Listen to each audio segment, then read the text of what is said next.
ଖୋର୍ଦ୍ଧା ଜିଲ୍ଲା ଡିଆ ପଞ୍ଚାୟତ ଅଧିଷ୍ଠିତ ଶ୍ରୀ ଶ୍ରୀ କପିଳେଶ୍ୱର ମହାଦେବଙ୍କ ଶତଚଣ୍ଡୀ ଏବଂ ରୁଦ୍ର ମହାଯଜ୍ଞ ଗତ 9 ତାରିଖ ସୋମବାର ଠାରୁ ଆରମ୍ଭ ହୋଇଯାଇଛି। ଡିଆ ଶାସନର ଇଷ୍ଟ ଦେବତା ଭାବରେ ଶ୍ରୀ ଶ୍ରୀ କପିଳେଶ୍ୱର ମହାଦେବଙ୍କ ପ୍ରତିବର୍ଷ ଭଳି ଚଳିତ ବର୍ଷ ଶତଚଣ୍ଡୀ ଏବଂ ରୁଦ୍ର ମହାଯଜ୍ଞ ମହାଶିବରାତ୍ରି ପର୍ଯ୍ୟନ୍ତ ଅନୁଷ୍ଠିତ ହେବ।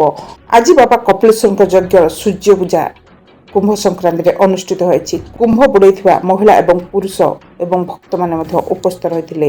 ଅଙ୍କୁରାରୋପଣ ଠାରୁ ମହାଶିବରାତ୍ରି ପୂର୍ଣ୍ଣାହୁତି ପର୍ଯ୍ୟନ୍ତ ସମସ୍ତ ଦିନ ସୂର୍ଯ୍ୟ ପୂଜା ଘୃତ ଯଜ୍ଞ ସହ ବିଭିନ୍ନ ଉପଚାରରେ ମହାଯଜ୍ଞ ଅନୁଷ୍ଠିତ ହେବ।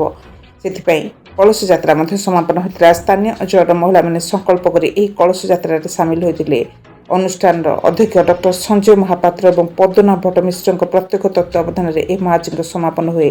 ଆଚାର୍ଯ୍ୟ ବରଣଠାରୁ ଆରମ୍ଭ କରି ନାମ ସଂକୀର୍ତ୍ତନ ସହ ପ୍ରତିଦିନ ସନ୍ଧ୍ୟାରେ ପ୍ରବଚନ କାର୍ଯ୍ୟକ୍ରମ ଅନୁଷ୍ଠିତ ହୋଇଛି। 5ଟି ଶ୍ମଶାନରେ ବିରାଜିତ ବିରଳ ପରମ୍ପରାର କ୍ଷେତ୍ର ଭାବରେ ପରିଚିତ ଶ୍ରୀ ଶ୍ରୀ କପିଳେଶ୍ୱରଙ୍କ ପୀଠ ଭାବେ ଚଳଚଞ୍ଚଳ ଶ୍ରଦ୍ଧାଳୁମାନେ ଏହି ମହାଯଜ୍ଞରେ ସାମିଲ ହୋଇ ଆଶୀଷ ନେବା ପାଇଁ ଆୟୋଜକମାନେ ଆଶାବାଦୀ ଅଛନ୍ତି।